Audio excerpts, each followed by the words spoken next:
Hello, you guys. Thank you for joining me for another segment of Say It in LT. Today, we're going to be talking about newly diagnosed diabetes. So, to set the stage, I just want you to imagine that for weeks you've been urinating. You don't know why, but you've just been urinating a lot. For weeks, you've been weak. For weeks, you've had a thirst that you can't seem to get rid of. You just don't feel good. And this goes on for weeks. So finally, you decide to go to the doctor, and the doctor sends you to the hospital. And when you get to the hospital, a doctor comes in the room and he tells you you have diabetes. Your first thought is shock. You're upset. You don't know what to do. You know it's going to be a lifestyle change. You don't know if you can commit to it. And then you say, well, I'm just going to give it to God. Well, the thing that I want you guys to remember is God helps those who help themselves. So whenever you are diagnosed with any type of illness, you want to make sure that you do your part to ensure that you stay well. So in terms of diabetes, newly diagnosed, the important things that you want to do, you want to make sure that you monitor your blood sugar. You want to make sure that you do it at least 3 times a day, depending on whether you're on insulin or pills. You want to make sure that you take your medication because that is important. So to explain to you in the beginning, the doctors will be adjusting your medications. So it's important that you take your blood sugar when you're supposed to, that you write it down, and that you write down the things that you eat. In the beginning, your insulin will be changed up and down. They really won't know what level you need to be or how much insulin you need to receive. So you writing down what you eat, you writing down your blood sugars and taking it with you to the doctor will help them regulate. It will also help you recognize what foods drive your blood sugar up. Not everyone has the same foods that will drive their blood sugar up. So it's very important that you write down your blood sugars. It's very important that you write down, you have a food diary and you write down the things that you eat. And it's very important that you take your blood sugar. The next morning, when you look at your blood sugars, and the next morning, actually, when you wake up and you take your morning blood sugar, if that morning blood sugar is higher than normal, then you go back to your list and you look at what foods you ate. And that'll give you kind of a hint of what foods you need to stay away from. Once again, it is very important that you take your blood sugar. It is very important that you monitor the things that you eat and write them down. It's very important that you take your medicine. Once again, in the beginning, it may seem like the doctors are changing your medicine. Your insulin is, the insulin that they're prescribing you the numbers may go up, it may go down, but it's just adjusting to what your body needs. And it is very important that you write down, once again, your blood sugars, what you eat, and you have to make sure that you take your insulin. You write all that down, and when you go to your first doctor's appointment, you take that with you, and you and your doctor sit down and you discuss. It helps them better to adjust your medications if you write down these things. Now, for those people who some people don't want to be on insulin. Some people don't, want to stick themselves. It's hard to stick yourself. That's understood. But if you really, truly want to get off insulin, you must do these things. We talked about in the first segment exercising, but you have to work up to getting off of insulin. You have to work up to these things. So once again, when you're newly diagnosed with diabetes, I know it seems like such a change, but in order for you to have your blood sugar regulated, once again, you must monitor your blood sugar. You must monitor your blood sugar, write it down. You must monitor the things you eat, write it down.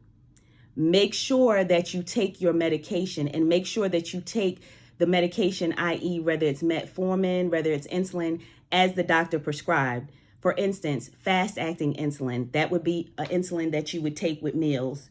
You want to make sure that you never take that insulin if you haven't eaten. It can drop your blood sugar very low. You want to make sure that you take your blood sugar before you take any type of insulin. Always take your blood sugar before you take any type of insulin.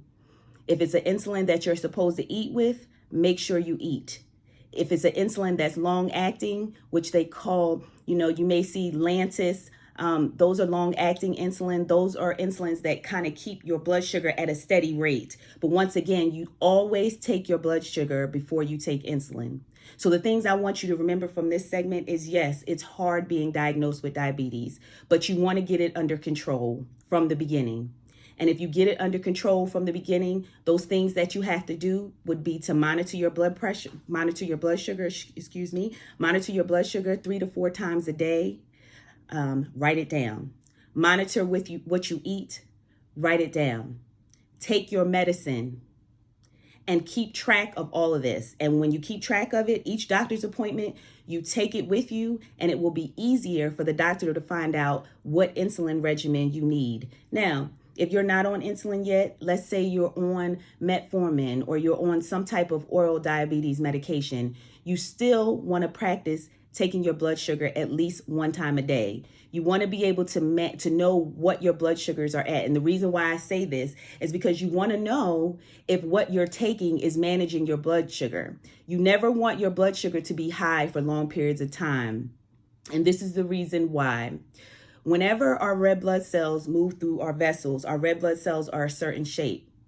Whenever your diabetes is out of control, the sugar molecules, or the sugar molecules, yes, that float around in your body when you don't have enough insulin to take them in, they attach to your red blood cells, which now makes your circulation more difficult because your red blood cells cannot move through your vessels the way that they should be. So these are the reasons why people have issues with healing and things like that.